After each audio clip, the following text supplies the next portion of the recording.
Chers amis, cette semaine, nous n'avons pas qu'une seule paracha, mais deux. Vayakel et Pekoudé, ce sont les deux dernières parachiotes du livre de Shemot. Nous allons conclure le deuxième livre de la Torah ce Shabbat. Et également, nous lirons Parashat HaChodesh qui annonce le mois de Nissan. Dans la paracha Vayakel, il est écrit tout au début que Moshe rassembla tous les béné Israël, tout le peuple juif pour leur transmettre une règle fondamentale. Le respect du Shabbat. Et il s'exprime en ces termes. Sheshet yamim te'aseh melacha. Littéralement, pendant 6 jours, le travail sera fait. Ou vayom hashevi, et le 7e jour, jour du Shabbat, ce sera Shabbat Shabbaton. Tous les commentateurs s'interrogent sur cette formulation.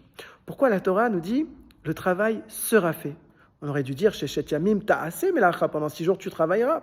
Et pourquoi Shabbat Shabbaton? 2 fois le mot Shabbat, le Shabbat des Shabbats. Je vous propose 2 explications à ce sujet.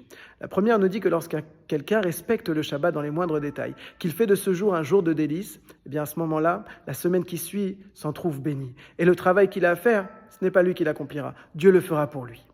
Deuxième explication, lorsque nous travaillons pendant les 6 jours de la semaine avant d'arriver au Shabbat, certains disent qu'il faut s'investir corps et âme. Non, la Torah nous dit, ton âme, laisse-la connecter au bon Dieu.